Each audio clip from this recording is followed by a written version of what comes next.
बिस्मिल्लाहिर्रहमानिर्रहीम और अस्सलाम वालेकुम। 10 सितंबर और पाकिस्तान में बुध की शाम। सबसे पहले काउंटडाउन 80 डेज टू गो।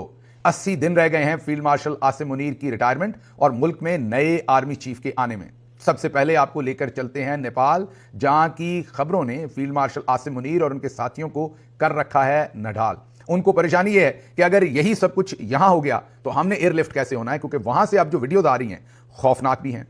आप उनको कहिए सबक आमोज भी हैं। अगर किसी ने सबक हासिल करना है, वो अलग बात है कि हमने फैसला कर रखा है कि हमने सबक हासिल नहीं करना बल्कि इबरत का निशान खुद बनना है, तो तब बाज आना है। क्योंकि आज ही जो पाकिस्तान के अंदर चंद टाउट जर्नलिस्ट हैं, जिनको आप ISPR साहब का नुमाइंदा कह लें, पाकिस्तानी जर्नल्स का माउथ पीस कह लें, वो बजाय खामोश रहने की वो अवाम को चेतावनी दे रहे हैं, वार्निंग दे रहे हैं, प्रीएम्प्टिव स्ट्राइक कर रहे हैं कि अगर आपने यहां पर नेपाल वाला काम करने की कोशिश की तो हम आपका वो हशर करेंगे आपने सोचा नहीं। क्या बयानात आए हैं वो मैं आपको बताता हूं, लेकिन पहले जरा इन्हीं की तरह की जो वहां अशराफिया रंग बिरंगी चड्डियां तक पहनती थी, उनको उसके बाद किस तरह से भागने का मौका भी नहीं मिला, लेकिन कुछ को मिल गया। जैसे मैंने कहा कि एयरलिफ्ट हो गए। वो अलग बात है कि अगर पाकिस्तान में ऐसे हालात हुए तो मेरा कभी यकीन है कि जितने एग्रेसिव हमारे लोग हैं वो एयरलिफ्ट नहीं होने देंगे, फिर ये तमाम लोग जेलों के अंदर होंगे। लेकिन नेपाल से जो वीडियोज आ रही हैं, उन्होंने एक अजीबी अब सूरत हाल जो है वो दिखाई है। ये जरा पहली वीडियो आपके सामने रखें। ये आखिरी लम्हे की वीडियो है। आखिरी लम्हे, इतना वक्त भी नहीं था कि हेलीकॉप्टर लैंड करवाकर अशराफिया को उस हेलीकॉप्टर के अंदर बिठाया जा सकता। रस्से के साथ लटके हुए हैं। अगर इनमें से कोई एथलेटिक ना होता या रस्से से लटकने की, या आप कहें कि बाजुओं में इतनी ताकत ना होती, तो ये कहीं दरमियान में गिर जाते। मतलब बगैर किसी हिफाजती तदबीर के इन लोगों को लास्ट मिनट, जरूर कोई ना कोई रह भी गया होगा, किसी से रस्से से नहीं लटका गया होगा। बहरहाल इन सियासतदानों को, इन अलीट को, वहां के निजामदीन को बचाने के लिए हेलीकॉप्टर ने रस्सा फेंका और आखिरी लम्हे अवाम के अजाब से इनको बचाकर निकलने में कामयाब हुए। लेकिन बहुत सारे पकड़े गए। ये जरा एक वीडियो देखिए। इस वीडियो के अंदर आपको नजर आ रहा होगा, ये साबिक वजीर आजम की मोहतरमा है, बेगम है। ये आवाम से हाथ जोड़ के माफिया मांग रही हैं और ट्रांसलेशन का तो मुझे नहीं पता, लेकिन जो वीडियो जो सोशल मीडिया पर ट्रांसलेशन है उसके मुताबिक ये कह रही हैं कि हाँ, हमसे गलतियां हुई हैं, करप्शन हुई है, हमें माफ कर दें। लेकिन आपको पता है फिर इनकलाब अंधा होता है, माफी तो नहीं देता। यहां पर इनको और इनके शौहर को बहुत मारा पीटा गया, अधमुआ करके अवाम जो है उन्होंने बाद में बाहर निकाला। इनके पूरे घर को आग लगा दी गई। ये सूरत हाल जो है ये आग लगने से जरा पहले की है, जो वीडियो आपके सामने रख रहे हैं। उसके बाद ये वो सारे जवान हैं जो सरों पर हाथ रख के, बाजू उठाए, अपने हाथ ऊपर उठाए चल रहे हैं। ये वही जवान हैं जिन्होंने ताक ताक कर नेपाली नौजवानों को गोलियां मारी थी, उनके ऊपर वाटर कैनन छोड़ी थी और उनके ऊपर गोलियां मार के उनके सर खोल दिए थे। जी हाँ, 19 लोगों को वहां पर जाँ भाग किया गया था, कत्ल किया गया था इन प्रोटेस्ट्स के अंदर। वजह आपको पता है क्या थी? अशराफिया और आम लोगों के रहन सहन का फर्क। और जब आम लोग उस पर आवाज उठाना शुरू हुए तो उन्होंने सोशल मीडिया ही बंद कर दिया। वही सारा काम जो हमारे चौधरी निजामुद्दीन ने किया। फर्क सिर्फ इतना है कि हम अभी तक उस तरह से कौम के तौर पर उठकर खड़े नहीं हुए। हालांकि हमारे यहां कुछ हिस्से कौम में से बहुत तगड़े तरीके से खड़े हुए हैं, जितने शायद नेपाल में भी नहीं हुए। जैसा कि इमरान खान जिस दलेरी से जेल काट रहे हैं, उनकी बीवी, उनके साथ यास्मीन राशिद साहबा, उनके साथ एजाज चौधरी, उनके साथ मियां महमूद रशीद, उमर चीमा, शाह महमूद कुरैशी, ये तमाम लोग जिस बहादुरी से, दलेरी से, और उसके बाद खवातीन ने जिस बहादुरी और दलेरी से इससे पहले जेलें काटी, बहुत सारी खवातीन आपको सबका पता है, उनको अब दोबारा नए सिरे से सजाएं भी दी गई हैं। इस और बहुत सारे वर्कर्स, और फिर 26 नवंबर को जैसे लोगों की शहादतें हुई, उनके सरों में गोलियां मारी गई, लेकिन लोग आज भी इमरान खान के साथ खड़े हैं। तो एक तबका खड़ा है, निकल रहा है। कौम एट लार्ज जो है, और स्पेशली जो यूथ है, वो अभी तक नहीं निकली। जिस दिन वो निकल आई और मामला तैयार है, मैं बार बार आपको बता रहा हूं, ये किसी लम्हे भी ये काम हो जाना है। आपको जो नामुमकिन लगता है वो नेपाल में भी नामुमकिन था, वो बांग्लादेश में भी नामुमकिन था। लगता नहीं था कि शेख हसीना वाजिद को ऐसे भागना पड़ेगा हेलीकॉप्टर पर। वहां भी लास्ट मिनट रेस्क्यू था और यहां भी लास्ट मिनट कुछ रेस्क्यू हुए हैं और कुछ की छितर परेड जो है वो पूरे शहर में हुई है। बहरहाल यहां पर मैंने आपको 2 वीडियोज तो दिखाई हैं, 3 वीडियोज। अब आपको ये दिखाइए, ये यंग लीडर, ये जो जेन जी थी, इन्हीं में से एक नौजवान जो क़यादत कर रहा था, हॉस्पिटल में जख्मियों की अयादत करने पहुंचे हैं। ज़रा आप चेक कीजिए वहाँ के फौजी, वहाँ के पुलिस वाले कैसे आगे पीछे भाग रहे हैं। इस बच्चे को 2 दिन पहले शायद ये नाके पर रोक के रिश्वत लेते होंगे, सीरियस ही नहीं लेंगे इसको। छोटा बच्चा कह के गाली भी शायद देते हों, लेकिन आज ज़रा गौर कीजिए तो अवाम की ताकत बहुत होती है। अवाम जिसको चाहे लीडर बना दे और जिसको चाहे लीडर ना बनाए। ये एक और वीडियो देखिए, ये वो शख्सियत है, ये वहाँ पर सिंगर भी हैं, रफ़ाई काम भी करते हैं, ये बड़ी पॉपुलर शख्सियत है नेपाल में। और जब अवाम बाज नहीं आ रही थी, वापस नहीं जा रही थी, तो इनको अवाम के सामने लाकर पेश किया गया। इन्होंने हाथ जोड़ के, जो वहाँ का सलाम करने का तरीका है, वो हाथ जोड़कर इन्होंने अवाम से इल्तजा की कि आप वापस अपने घरों को चले जाएं, हम सब कुछ ठीक कर लेंगे। ये एक यंग लीडर हैं वहाँ के। मैंने जैसे कहा कि गुलूकार भी हैं, आर्टिस्ट भी हैं, उसके साथ साथ रिफाई काम भी करते हैं और वहाँ पर चेंज चाहते हैं।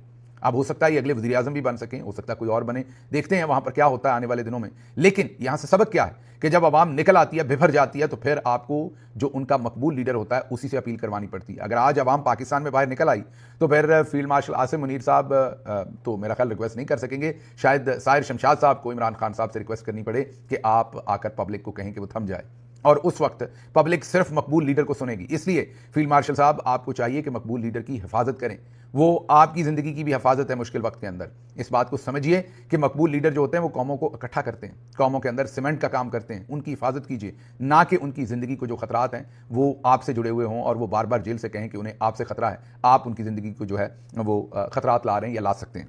एनीवेज, अगली खबर, ये ज़रा गौर कीजिए, ये पैसा है, ये जो वहाँ की अशराफिया थी उनका पैसा नेपाली नौजवानों के हाथ से चढ़ गया है, और अब जाहिर है आवाम लूट रही है उस पैसे को। ये अल्कोहल जो शराब है उसकी महंगी बोतलें जो है वो बरामद हो रही हैं। एक गरीब कौम के जो सियासतदान हैं, महंगी महंगी शराब की बोतलें, शायद करप्शन होती हो, शायद रिश्वत में ली हों, शायद अपने पैसों से ली हों, मैं नहीं कह सकता, लेकिन ये बोतलें जो हैं बरामद हो रही हैं, आवाम दिखा रही है। उसके बाद आप देखिए कि जेन ज़ी एक दिन एहतजाज करती है, तोड़ फोड़ होती है, ज़ाहिर शहर गंदा होता है, अगले दिन वही नौजवान, वही बच्चे उस शहर को साफ कर रहे हैं।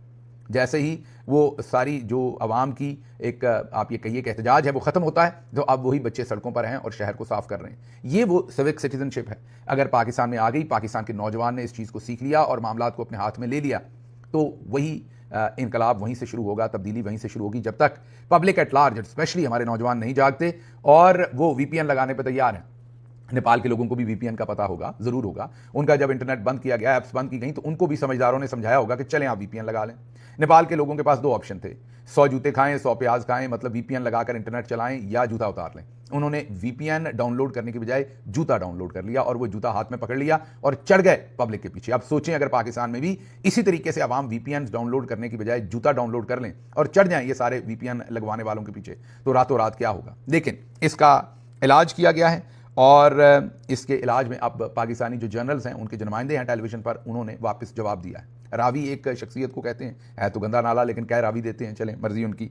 बेचारा बहुत ही लोअर लेवल का रिपोर्टर था, लेकिन मैं अरशद शरीफ मरहूम के साथ बैठा करता था, तो शहीद के साथ, तो ये मतलब ये इतना जूनियर था और इतना नापसंदीदा शख्सियत थी कि ये बेचारे को सीट तो दूर की बात है, ये वो दरवाजे में खड़ा होता था पीछे। ये मैं अरशद की बात नहीं कर रहा, वो तो हर दिल अजीज़ था, हर एक से मोहब्बत करता था। ओवरऑल जो वहाँ पर दूसरे जूनियर स्टाफ थे वो भी इस बेचारे के लागे नहीं लगते थे। लेकिन फिर जाहिर जनरल साहबान के माउथ पीस बने, गंदा काम किया आइन के खिलाफ, तो अब बड़ी आजकल चढ़ है। आजकल रावी चैन ही चैन लिखता है, लेकिन मुझे ये समझ नहीं आती, जिस दिन आवाम ने 76 डाउनलोड कर लिया, ये रावी कहाँ होगा और क्या लिखेगा, चलें वो तो तारीख बताएगी उस वक्त की। लेकिन आज फिलहाल उन्होंने जर्नल्स का पैगाम दिया है और पैगाम ये दिया है कि नेपाल का पाकिस्तान से कोई मुआवजा नहीं है। ये रावी साहब पैगाम दे रहे हैं पाकिस्तान के नेशनल टेलीविजन पर, क्योंकि हमारे पास 2.5 लाख पंजाब पुलिस है। अगर आवाम ने कोई कोशिश की तो इनके लिए पंजाब पुलिस ही काफ़ी है। अस्करी टाउट हैं ये हसन अयूब, ये पाकिस्तानी अवाम को धमकी दे रहे हैं। याद रखिए कि इन्होंने एक ट्वीट किया था 26 नवंबर के मौके पर। ट्वीट इनका था कि डी चौक के इलाके में रेंजर्स और पुलिस ने इंतशारियों के खिलाफ क्रैकडाउन शुरू कर दिया है।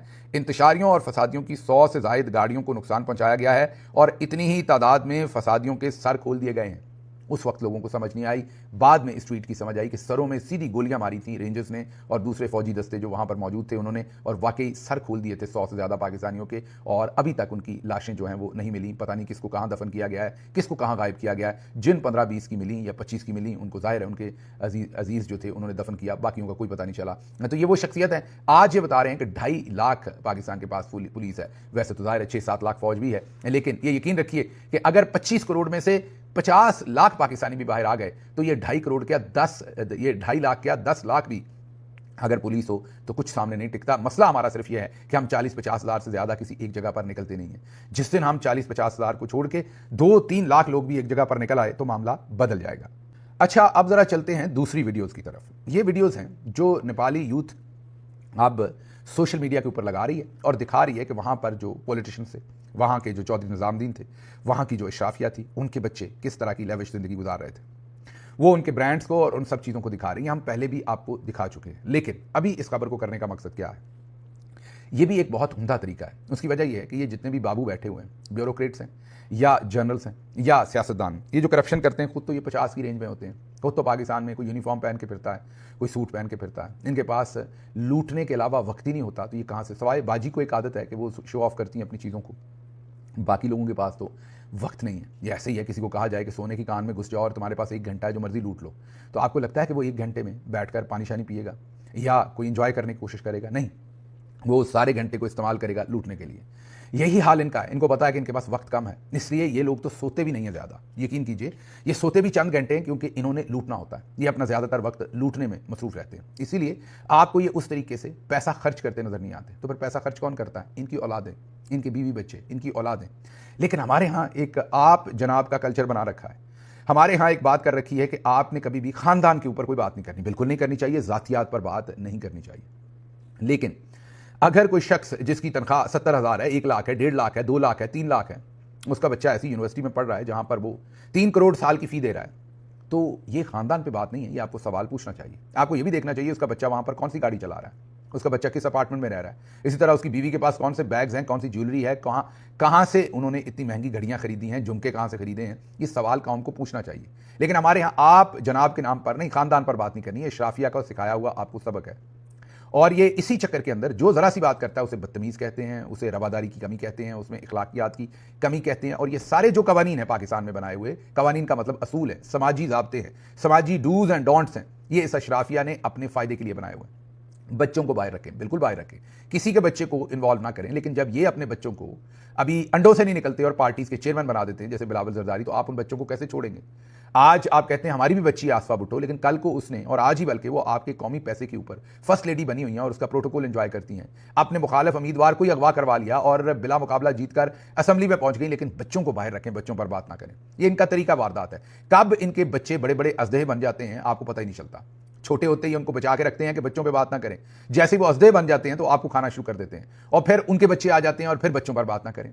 तो ये नेपाली जो यूथ है, इन्होंने एक चीज़ बड़ी ज़बरदस्त सीखी है कि इन्होंने इनके बच्चों को भी एक्सपोज किया है, उनकी जो करप्शन है उसको भी दिखाया है। करप्शन का मतलब यह है कि वो इनकी करप्शन का पैसा कहां कहां कैसे कैसे इस्तेमाल कर रहे हैं वो भी दिखाया। ये पाकिस्तान में भी जरूरत है। लेकिन मैंने आपको कहा ना कि यहां आप जनाब से आगे हम निकलते नहीं हैं, और हमें आप जनाब के चक्कर में जो कोई करप्शन करता है उसको, इमरान खान पर सबसे बड़ा इल्जाम ही यह है कि उन्होंने ओए तोए का कल्चर इंट्रोड्यूस करवाया। ये ओए तोए का मतलब क्या है कि वो करप्ट कहते हैं, वो कहते हैं ये बंदा करप्ट है, इसने करप्शन की है, क्योंकि यहां रवाज ही नहीं था किसी को करप्ट कहने का। और बस आप जनाब में सारे ही मिलकर इस अवाम में नंगे एक दूसरे को समझते थे और चुप करके यही प्रिटेंड करते थे कि हम सब ने पोशाकें पहन रखी हैं, और ये काम चलता था। तो ये एक बहुत उम्दा वहां पर काम किया गया है। तकरीबन 2 लाख के करीब वहां पर वजीरों मशीरों की तनख्वाहें थी पाकिस्तानी रुपयों में, और वहां की यूथ दिखा रही है कि पाकिस्तानी 2 लाख रुपए की, वो तो नहीं कह रहे पाकिस्तानी, ये तो मैं कन्वर्ट करके बता रहा हूं, वो तो डॉलर टर्म में बात कर रहे हैं कि इतनी तनख्वाह पर इनके बच्चे कैसे ऐसा लेविश लाइफस्टाइल जी सकते हैं। यकीन कीजिए, आपके 80% ब्यूरोक्रेट्स, आपके 90% जनरल्स, आपके तमाम ऐसे लोग जो सियासतदानों से लेकर सब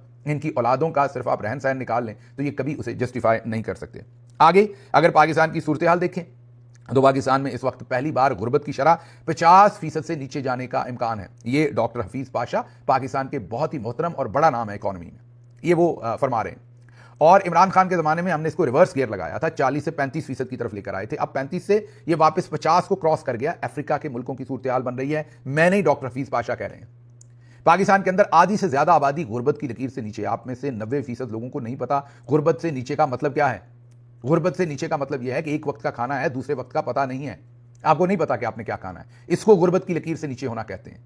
मोस्ट अनसर्टन सिचुएशन लाइफ के अंदर, क्योंकि आप में से ज्यादातर जो मुझे सुनने वाले हैं उन्होंने इस सूरत हाल को कभी महसूस ही नहीं किया होगा, तो उनको क्या पता कि किस चीज में से गुजरना। कल ही मैं एक कमेंट देख रहा था, एक मोहतरम बता रहे थे कि उनकी बेटी भी, ये जो वीडियो हमने लम्स की दिखाई थी, मैंने पहले भी डिस्क्लेमर दिया था कि मैं बच्चों के जो एक्स्ट्रा करिकुलर एक्टिविटीज़ हैं उनके खिलाफ नहीं हूँ, करनी चाहिए। यूनिवर्सिटीज़ में ये सारे काम करने चाहिए। ये आपकी ओवरऑल ग्रूमिंग, आपकी वेलबींग, आपकी मेंटल वेलबींग, आपकी जो एज होती है, आपकी जो ओवरऑल अंडरस्टैंडिंग अबाउट लाइफ है, उसके लिए ये सब कुछ बहुत ज़रूरी होता है। लेकिन मैं सिर्फ डिस्कनेक्ट के लिए एक एग्जाम्पल के तौर पर वो वीडियो पेश की थी। उनमें से एक वालिद ने मुझे मैसेज किया, व्लॉग के नीचे कमेंट किया, क्योंकि मैं कमेंट्स बड़े शौक से पढ़ता हूं, सारे आपको हमेशा कहा, तो मैं कमेंट पढ़ रहा था। उसमें उन्होंने लिखा कि मेरी बेटी भी लम्स की इस वीडियो के अंदर शामिल है, उसे स्कॉलरशिप पर दाखिला मिला था, हम वैसे फी अफोर्ड नहीं कर सकते थे, अब वो पढ़ लिख गई है और पाकिस्तान के अंदर ही सर्व कर रही है। वो बाहर जा सकती थी लेकिन वो अपने मुल्क की खिदमत कर रही है और करना चाहती है। बहुत अच्छी बात है, हम इस चीज़ की मुकम्मल सताइश करते हैं। मैंने पहले भी जब भी कोई बात कहता हूं तो 5 उंगलियां तो बराबर नहीं होती। 100% इसमें मौजूद बच्चे सारे ऐसे नहीं होंगे जो अशराफिया से होंगे, बिल्कुल होंगे। मैंने इसीलिए 90% का लफ्ज़ इस्तेमाल किया था। लम्स के अंदर 85 से 90% वही बच्चे होते हैं जो अशराफिया से हैं। और उनका डिस्कनेक्ट है। उन बच्चों का कसूर नहीं है, मैं उनको दोष नहीं देता, ना मैं उन्हें कम अकल समझता हूं, ना मैं उन्हें इनसेंसिटिव समझता हूं, लेकिन मसला यह है कि उनके माँ बाप ने उन्हें एक आइलैंड पर रखा हुआ है, उन्हें पता ही नहीं है दूसरी दुनिया में क्या हो रहा है। मैंने बुनियादी एग्जाम्पल दी थी कि पंजाबी माँ बाप के बच्चों के, जो माँ बाप पंजाबी हैं, उनके बच्चों को पंजाबी के 4 लफ्ज नहीं आते। आप उनसे पूछ लें कि पुत्र तू बड़े खेखन करना है, उनमें से किसी को नहीं पता होंगे कि खेखन करना क्या है। जी करे उनके माँ बाप को भी ना पता हो कि खेखन करना क्या होता है। उसकी वजह यह कि उनके माँ बाप को भी उनके जो दादा दादी थे उन्होंने इसी तरीके से आइलैंड में रखा था। तो ये अशराफिया का डिस्कनेक्ट है। ये को खेखन करने से उन्हें नहीं सब कुछ पता चलेगा। ये जस्ट मैं एक अजरा तफन्नन कह लें या एक एग्जाम्पल के तौर पर ये कह रहा हूं कि जिन्हें अपनी जुबान का नहीं पता, तो उन्होंने कम्युनिकेट क्या करना उन लोगों के साथ, उनकी कम्युनिकेशन क्या होनी, उन्हें उनके दुख दर्द का क्या पता। मैं अमेरिका में था एक दफ़ा, तो हमारी जो यूनिवर्सिटी की मीटिंग थी उसमें बैठा हुआ था और मेरी एक सीनियर प्रोफेसर, जब मीटिंग खत्म हो गई, उन्होंने आपस में जोक किया तो मैं खामोश रहा। तो उन्होंने मुझे कहा कि तुम क्यों नहीं हंस रहे, सब हंस रहे हैं इस जोक के ऊपर। तो मैंने कहा मुझे समझ ही नहीं आई। तो उन्होंने कहा क्या मतलब है, इंग्लिश में ही तो बात हो रही है, तुम इंग्लिश में पढ़ाते हो, यहाँ लिखते हो, पढ़ते पढ़ाते हो, तो तुम्हें क्यों नहीं समझ आई। मैं उस वक्त जूनियर प्रोफेसर था। तो मैंने उन्हें हंस कर कहा कि मुझे पढ़ने पढ़ाने वाली इंग्लिश आती है, लेकिन मैं ख्वाब अभी भी अपनी ज़ुबान में ही देखता हूँ। मेरा जो मज़ाक है, हंसी है, वो मेरी अपनी ज़ुबान में है। मेरे आंसू जो हैं वो अपनी ज़ुबान के। मैं रोता भी अपनी ज़ुबान में हूँ, मैं हंसता भी अपनी ज़ुबान में हूँ, मैं ख्वाब भी अपनी ज़ुबान में देखता हूँ। मेरी अंग्रेज़ी बस इतनी है कि मैं पढ़ा सकता हूँ, अपने काम का काम कर सकता हूँ। अपने आप से सवाल पूछिएगा कि आपको जो ज़ुबान आपकी मादरी ज़ुबान होती है, आप ख्वाब उसी में देखते हैं। आप अमेरिका में रहें, बरतानिया में रहें, जर्मनी में रहें, कभी कभार को करैक्टर आ सकता है ख्वाब में, किसी और को देख सकते हैं, लेकिन आपके ख्वाब जो हैं, आपको जो सबसे अच्छी खुशबू और ख्वाब है वो आपके अपने ही होते हैं। तो इन बच्चों को जब वो ज़ुबान ही नहीं आती, जो ज़ुबान आपके इर्द गिर्द रहने वाले सारे लोग बोलते हैं, तो इन्होंने उनसे क्या कनेक्ट करना है। लेकिन इसमें इनका कसूर नहीं है, इनके माँ बाप का। बहरहाल ये काम पाकिस्तान को भी करना चाहिए, वरना ये जो 50% वाली रेशो है ये हमें उड़ा कर ले जाएगी, जो हफीज़ पाशा साहब ने कहा है। लेकिन आगे जरा देखिएगा, पाकिस्तान का जो कर्ज है वो इस वक्त 80 खरब 80 ट्रिलियन से बढ़ गया पब्लिक डेट जो है हमारा। और ये पिछले 1 साल के अंदर ये इतना बड़ा जंप आया है। अब हर रोज हम 25 अरब, जी हां, पाकिस्तान इस वक्त रोजाना 25 अरब 25 बिलियन कर्ज ले रहा है हर दिन। ये मेरे नंबर्स नहीं है, दोबारा से मैं एक्सपर्ट्स के नंबर आपके सामने रख रहा हूं कि पाकिस्तान का जो पब्लिक डेट है 80.5 trillion by the end of June हो गया था। अब तो ऊपर 3 महीने हो गए, 2.5 महीने हो गए, और 25.4 बिलियन पर डे हम जो है वो ऐड कर रहे हैं, जो पाकिस्तान के ऊपर कर्जा है। और ये जो एक्ट ऑफ पार्लियामेंट के भी खिलाफ है, हमारी जो इसके जीडीपी की शरह है उससे कहीं हम बहुत ऊपर, डेट जीडीपी रेशो बहुत हम खतरनाक से मत चले गए। अच्छा जी, ये आगे देखिए। लेकिन अशराफिया के बच्चे जिनको हाथ आपने नहीं लगाना, मतलब उनके बारे में बात नहीं करना। ये एक सहाफ़ी सवाल पूछते हैं बिलावल जरदारी से और वो उनका सवाल नहीं सुनते। सवाल होता है महंगाई के बारे में, आटा, चीनी, चावल, उसकी महंगाई के बारे में।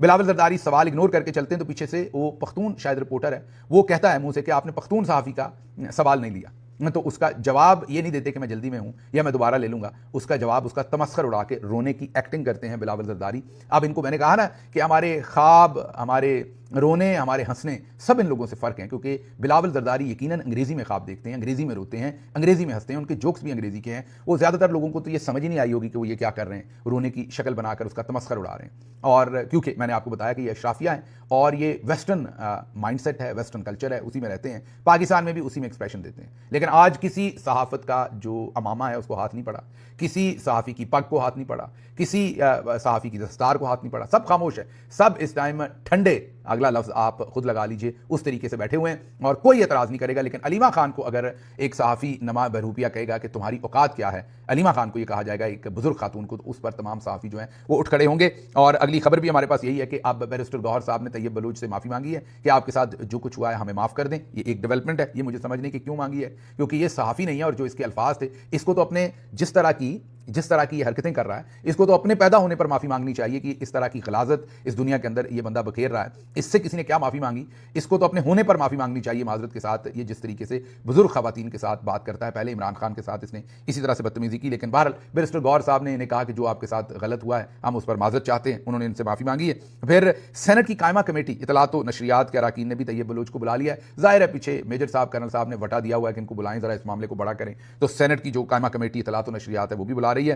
फिर तहरीक इंसाफ के खिलाफ तैयब बलूच की हमायत में सहाफ़ी मैदान में आ गए। इस्लामाबाद में सहाफ़ी तंजीमों की जानिब से तैयब बलूच की हमायत में एहतजाजी मुजाहरा, एहतजाज सहाफ़ियों का भी एहतजाज किया गया है तहरीक इंसाफ के खिलाफ। ये वही सहाफ़ी हैं जिन्होंने अहमद नूरानी के भाई उठा लिए गए, कोई एहतजाज नहीं किया। अरशद शरीफ शहीद को कत्ल कर दिया गया, शहीद कर दिया गया, कोई खातर ख्वाह एहतजाज इन्होंने नहीं किया। ये तब बिल्कुल खामोश रहते। आज बिलावल जरदारी ने जिस तरीके से लितर मारा है सहाफ़ी को, इन्होंने कोई एहतजाज ना किया है ना करना है। लेकिन जब मामलात ये हूं तो इनसे जितने मर्जी एहतजाज करवा लो, क्योंकि पीछे से कर्नल साहब ने बटा दिया हुआ है। मुझे यहां से इजाज़त दीजिए। अल्लाह आपका हामी नासिर हो। पाकिस्तान जिंदाबाद।